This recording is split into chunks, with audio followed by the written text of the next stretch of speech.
YouTube, this is Bill McFadden from Tone True Music, and in this video we're going to get into hexachords, the Orb Composer.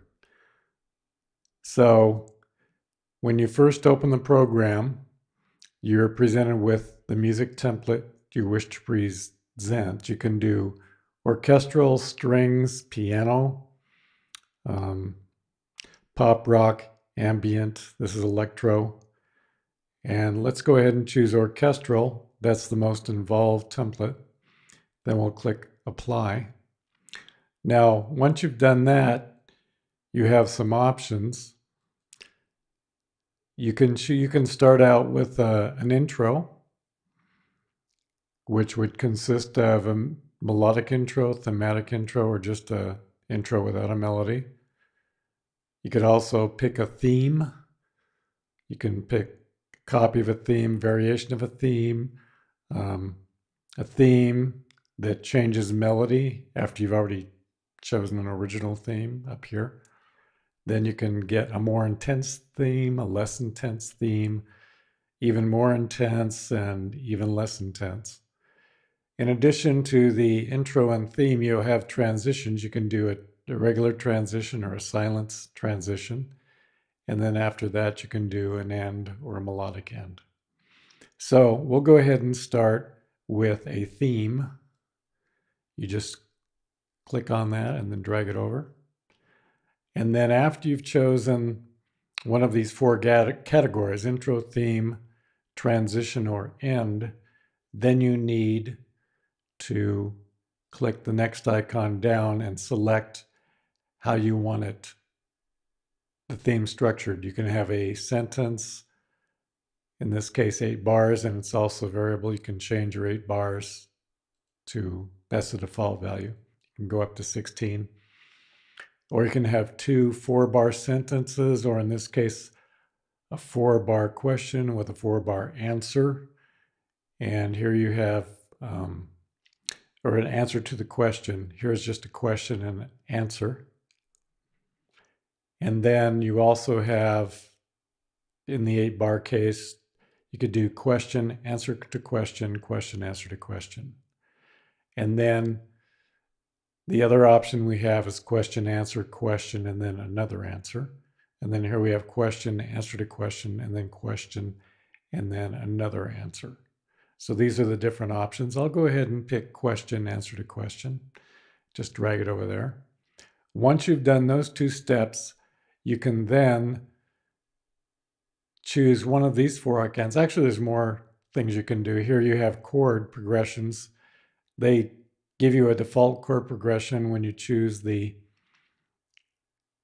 in this case, theme, and then the structure of the theme, question, answer. But you have additional options. You can change the chord progression here. You can actually create your own chord progression by clicking there. And they have a set of stock chord progressions here. Very famous chord progressions. We have cadences, and in addition to cadences, half cadences, plagial cadences, perfect cadences, and so on. We also have some moods like protagonism, fantastical chord progressions, space chord progressions, dramatic chord progressions, lost chord progressions, romantic chord progressions, wonder chord progressions, transcendence chord progressions, mystery chord progressions, danger chord progressions, evil chord progressions, and then we're back into some more cadences. Actually, these are not cadences so much. They contain cadences in many cases, but these are just common chord progressions like your 1, 5, 4, 4, and so on. You have a 1, 6, 4, 5. And they actually list the chords. And you can change your key. Right now we're in the key of C, so that can be changed right here. And also you can select a mood. It's another way to change your chord progression. But this is a very deep program. Okay, so what we'll do, we've selected the orchestral template, and now we have these little buttons here. Now this button creates melody, orchestration, and everything else for this theme with the question answer format. This creates notes for this block. This theme is considered a block. This creates instruments and notes for the block, and this creates a new melody for the block. So let's do the all-in-one. Creates everything for the block, just to get an idea. So just the first click created an orchestration consisting of a bass clarinet and a bassoon, as well as a tuba, violins, and violoncello and double bass. And just to get an idea what that sounds like, we can click the play icon. Now, before I do that, I'd like to mention that I'm running Cubase, and I've corresponded the template in Cubase with these instruments here. So all of these instruments are included in the template. So this sound is not coming from the program itself, it's actually coming from the Cubase template. And once you've got something you like, then you can export it to MIDI and then refine it in your DAW of choice. Right now I'm using Cubase, and there are several supported DAWs, and we'll get into that actually shortly because it's relevant information.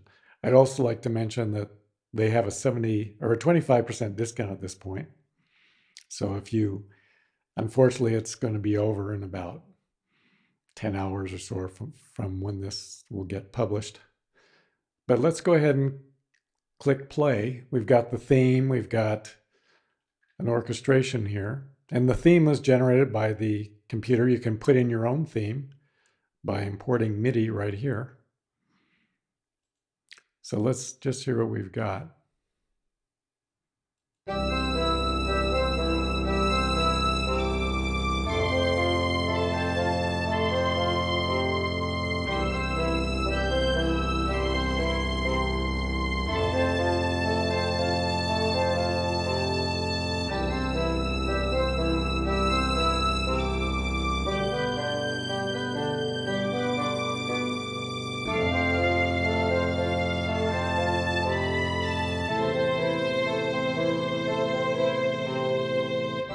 So what it's doing is following this chord progression, C, F, C, F, C, G, F, and then A minor.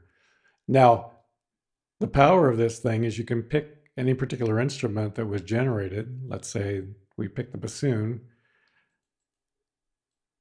then click on it, and we see that it's using the staccato articulation, and that's under articulation. If you go over here, you get a roll. It can be a melody, it can be an accompaniment, a double accompaniment, a double melody, and so on. And as we see, this one's a double accompaniment. And then that's the role of the bassoon in the orchestration. Here we have dynamics. You can, right now it's set for medium or soft. And you have all of these crescendos, decrescendo options. Here you have piano or pianissimo, piano, pianissimo. And you can apply these dynamics. Like if we wanted the bassoon to be louder, we could go ahead and give it a forte. Or if we wanted it to crescendo or decrescendo, we could do that. Or alternate between these dynamics here. And that's true for each of the instruments in the orchestration. So simply by clicking this icon right here, I can get a different orchestration and a different melody. So if we click play,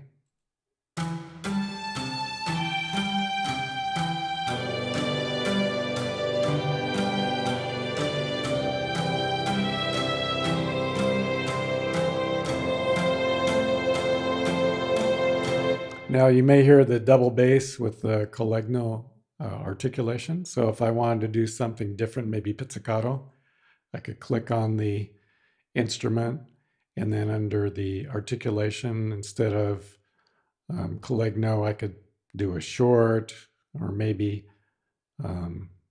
pizzicato is right here. Apply that, rewind.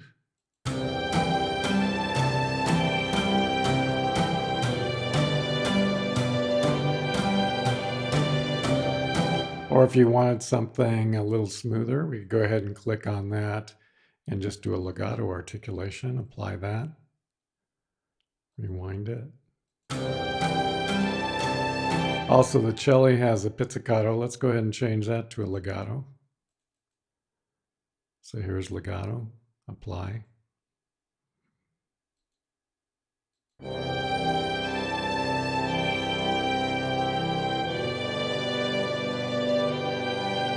So we see we have a lot of options. Now, if you'll notice here we have curves, and in the curves we have 3 parameters: intensity, momentum, and space. So the intensity has to do with dynamics. So we can increase the intensity.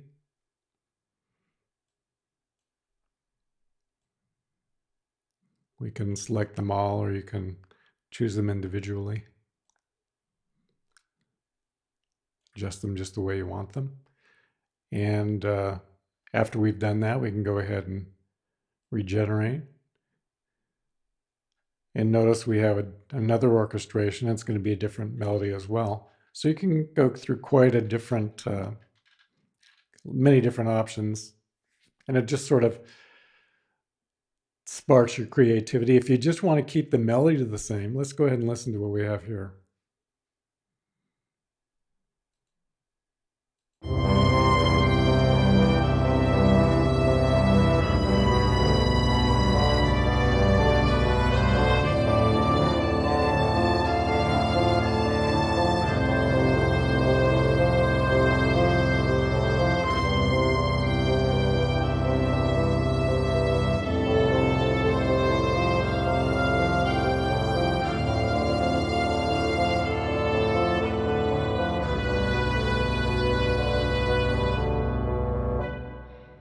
Okay, and suppose we want to just change the orchestration but keep the, or suppose we just want to keep the orchestration the same and change the melody. So we click on the creates new melody for this block.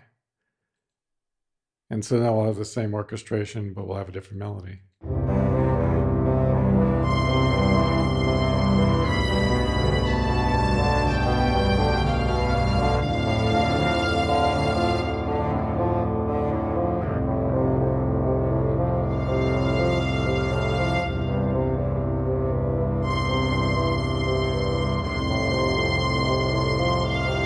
Now, another thing we can do, let's go ahead and find, it looks, here you see the viola is taking the melody because it has the MEL there. So if we click on that, we can go into, we have the dynamics which we have looked at, but we can actually change the rhythm. We can go from very low complexity to very high complexity, and we can go from momentum from low to very high. So let's do high and very high complexity, apply that, and listen to what we have in the melody.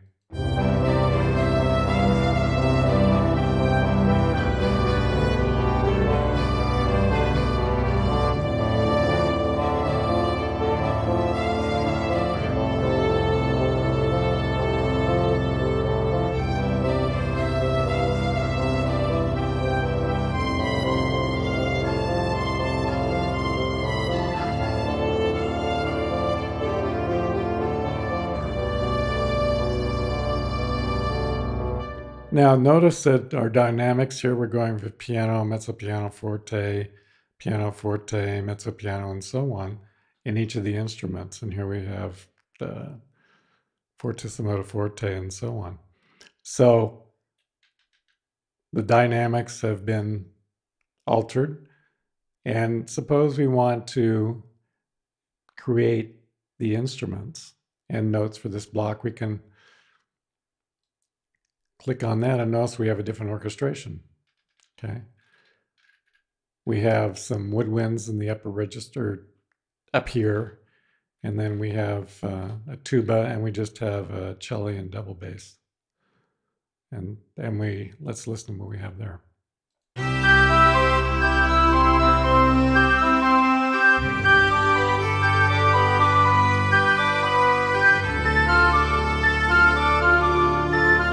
And one of the cool things is you say, okay, I don't have horns, I want horns. Well, you just double click where the horns would be, and bingo, you get a horn part. Okay, so, and you can go, it's staccato right there. Okay, you could make that legato if you wanted to. But let's see what it sounds like with the horns added. And we can solo. Okay, let's go ahead and change that to legato.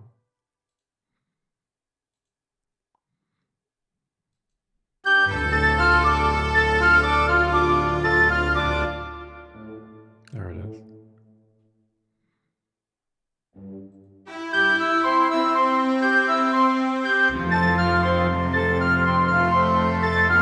Maybe bring the volume up in the horns. So go over to dynamics. Let's go ahead and make it forte so we can hear it a little better. And remember, this is just a rough sketch. And if you like the ideas, you can export the MIDI out into your DAW and tweak everything. By the way, all of the instruments that we're listening to were actually coming from the Cubase DAW, and they were instruments I had. So I loaded my own VST instruments. So let's hear if we hear the horns with more clarity.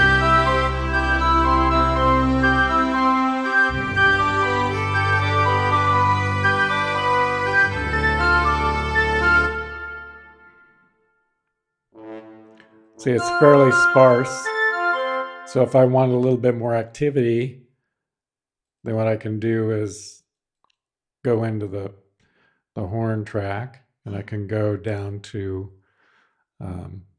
rhythm, and I can increase the momentum and the complexity. Let's get the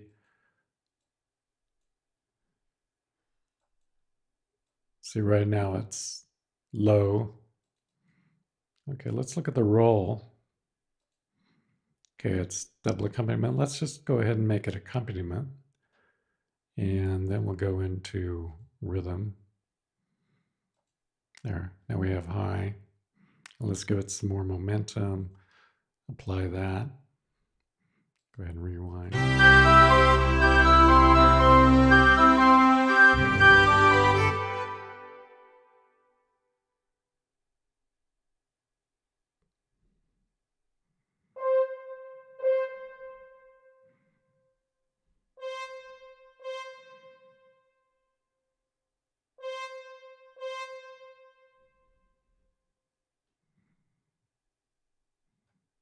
So it's a sparse part. Okay. So now another thing we can do is we have the momentum. We can change that by holding down the control button. You can change that. Now space is a really interesting parameter. Watch what happens if I go increase my space. That basically gives you more instruments in the orchestration. So if I then click on creates everything, I'm going to get a new melody. I'm going to get an entirely new orchestration, but watch how dense the orchestration is. We've got piccolo, flute, we have oboe, English horn, clarinet, bass clarinet, bassoon, trumpets, horns, bass trombone, tuba, violin 1, 2, viola, cello, and double bass. And I'm not sure I have all of these instruments loaded, but most of them are. Let's go ahead and listen to.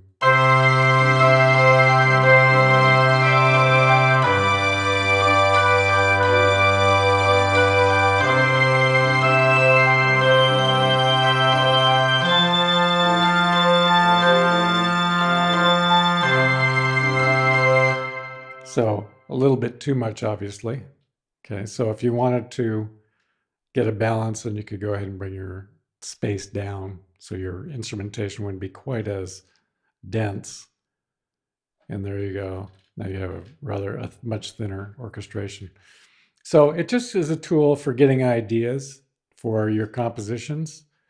And so we've covered most of the main ideas. You can change your tempos. Notice we have 2/4, 3/4, 3/8, 4/4, 5/4. This is in the Pro edition.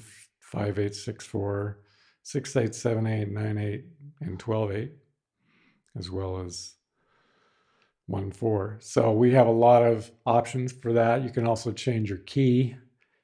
And in the Pro edition, you also have major, minor, as well as Ionian, Dorian, Phrygian, Lydian, Mixolydian, Aeolian, and Locrian modes. And also tempo, you can change that. Right now we're at 60. So whatever your tempo is that you want to create, you have that option. That, of course, can be varied. So that's just a general overview of the interface and a few words about it. So there will be more tutorials getting into the nitty-gritty in Cubase. And one thing I did want to mention, this is available in other DAWs as well, for other DAWs as well.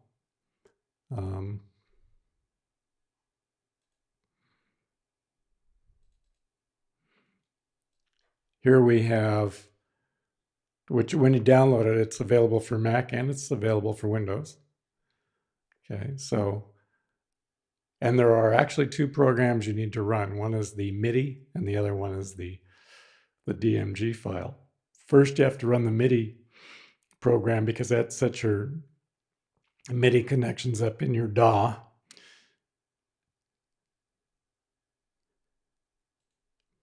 Now, the DAW templates, we have the one for Cubase. By the way, this is running Cubase 9.5. So it's compatible with all the way up to Cubase 9.5. It works for Florida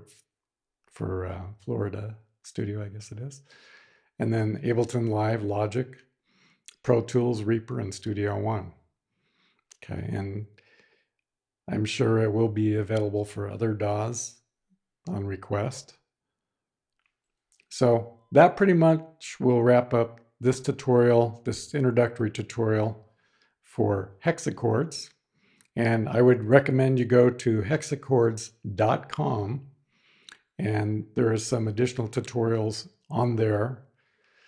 So this is Bill McFadden. If you like this video, please click like if you wish to be notified when additional videos become available. And there should be some coming up right away.